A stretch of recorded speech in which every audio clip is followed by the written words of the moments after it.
매일 아침 하나님과 함께 누리는 하늘의 양식, 오늘 만나.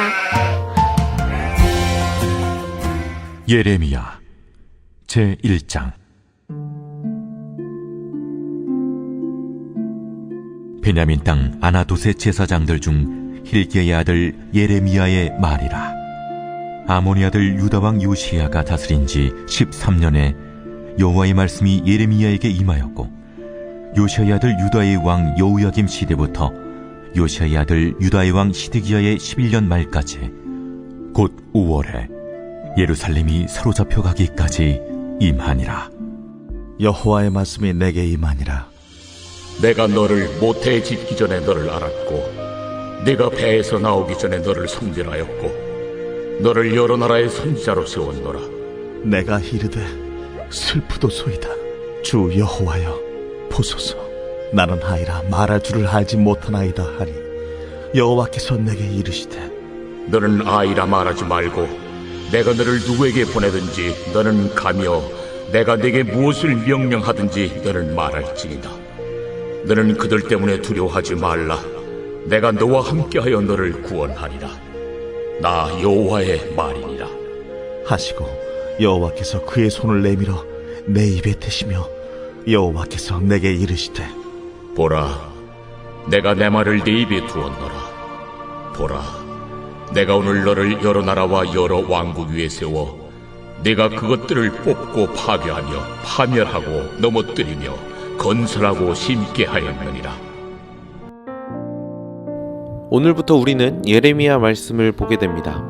예레미야의 말씀을 먼저 보기 전에 예레미야가 어떠한 배경 가운데 쓰여졌는지를 아는 것이 훨씬 더 중요할 것입니다. 먼저 시대적인 배경을 고민해보자면 본문은 이렇게 이야기합니다. 유다의 왕 요시야가 다스린 지 13년에, 그리고 시드기야의 11년 말까지, 그리고 3절 뒷부분에 보니까 예루살렘이 사로잡혀 가기까지 라고 이야기하죠. 구체적인 시기가 얼마나 되었는지 보다도 훨씬 더 중요한 건, 예레미야는 이 유다가 멸망하고 또 바벨론 포로로 끌려가는 시기에 함께 했었던 그 멸망을 바라보았던 선지자였다라는 겁니다. 그래서 예레미야서를 보게 되면 예레미야의 눈물이 많이 등장합니다. 부패한 유다 백성들의 모습, 그리고 나중에 이 유다가 멸망당하고 무너진 예루살렘 성전을 보고 흘린 예레미야의 눈물 어린 호소가 많이 등장하고 있죠. 그래서 흔히들 예레미야를 가리켜서 눈물의 선지자라고 부르기도 합니다. 어쨌든 예레미야는 유다가 멸망할 즈음에 유다를 향해 하나님의 말씀을 선포했던 선지자였습니다.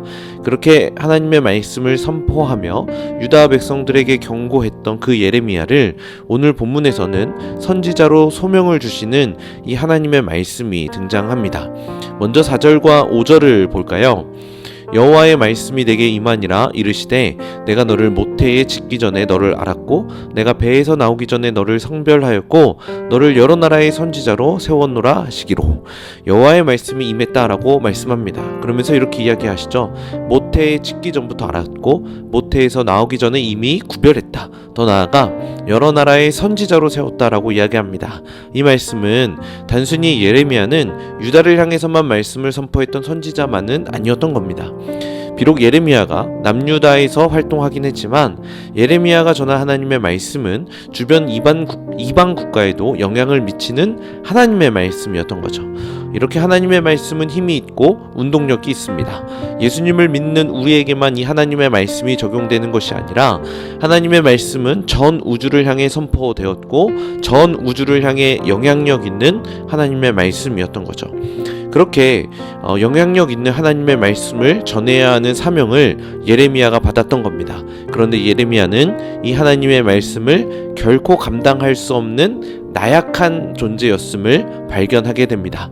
6절에 이렇게 이야기하죠. 내가 이르되 슬프도소이다. 주 여호와여 보소서. 나는 아이라 말할 줄을 알지 못하나이다 하니. 예레미야는 자기 자신 스스로를 가리켜 아이라고 이야기합니다. 이 말은 하나님의 말씀을 결코 감당할 수 없는 연약함을 고백하는 말인 거죠. 그런데 하나님이 이렇게 이야기하십니다. 여호와께서 내게 이르시되 너는 아이라 말하지 말고 내가 너를 누구에게 보내든지 너는 가며 내가 내게 무엇을 명령하든지 너는 말할지니라. 아이라고 이야기하지 말라라고 하시죠. 그리고 하나님이 가라고 하신 곳에 그냥 가면 된다라고 말씀하시는 겁니다. 이어서 예레미야를 향해서 두려워하지 말고 너의 입에 둔 하나님의 말씀이 있다고 말씀하시면서 결국 파멸하고 건설하시는 것은 하나님이시기 때문에 그냥 보내시는 곳으로 순종하면 된다고 말씀하셨던 겁니다. 저는 이 오늘 본문의 말씀을 묵상하면서 두 가지의 마음이 생겼습니다. 첫 번째로는 예레미야의 작은 아이에 대한 공감이었습니다. 우리는 감히 하나님의 말씀을 감당할 수 없는 연약하고 작은 죄인입니다. 우리가 어떻게 감히 하나님의 말씀을 우리의 입에 담고 그것을 하나님의 음성으로 선포할 수 있겠습니까? 그런데 또 한 가지의 마음은 바로 이것이었습니다. 왜 안 돼? 왜 못해? 그렇습니다. 우리를 부르신 분은 하나님이시기 때문에 우리는 그저 하면 되는 겁니다. 내 입에 담긴 건 내 마음과 내 생각과 내 판단이 아니기에 오직 하나님의 말씀이라면은 그 하나님의 말씀 그저 선포하면 되는 겁니다. 그러니까 우리에게는 이 두 가지의 마음이 함께 있어야 하는 것이죠. 나는 감히 하나님의 말씀을 전할 수 없는 연약한 죄인이라는 존재에 대한 이 사실에 대한 인정입니다. 우리는 먼저 이러한 인정이 필요합니다. 그러나 그것이 하나님의 소명을 거부하는 데까지 이어지면 안 되는 것이죠. 우리에게 말씀을 주시는 분도 하나님이시고 우리에게 사명을 주시는 분도 하나님이시라면 우리는 연약하고 부족하지만 그냥 하면 되는 겁니다. 하나님은 예레미야를 남유다에 보내셨듯이 오늘 우리를 각자의 자리, 각자의 삶으로 보내셨습니다. 때로는 직장으로 보내시고 때로는 가정으로 우리를 보내십니다. 그리고 하나님은 우리를 보내시면서 우리의 입과 우리의 마음과 우리의 삶에 하나님의 말씀을 담으셨습니다. 이제는 우리 차례입니다. 우리는 우리의 삶으로 그 말씀을 살아내야 합니다. 우리 하나님이 우리를 향해 말씀하고 계십니다. 너는 스스로를 가리켜 아이라 말하지 말고 내가 너를 누구에게 보내든지 너는 가며 내가 내게 무엇을 명령하든지 말할지니라. 그리고 하나님은 우리에게 한 가지 덧붙이십니다. 내가 너와 함께 할 거야. 이 사실을 기억하시고 오늘도 우리를 부르신 삶의 자리로 나아가길 소원합니다. 이 시대를 향한 예레미야와 같은 성남제일의 모든 성도님들, 오늘도 이 세상을 향해 예레미야의 눈물을 가지고 담대하게 하나님의 말씀을 삶으로, 마음으로, 그리고 우리의 언어와 행실로 선포하시길 간절히 소원합니다. 이러한 하루의 삶을 살아가시는 예레미야와 같은 삶이 되시길 주님의 이름으로 간절히 축복합니다.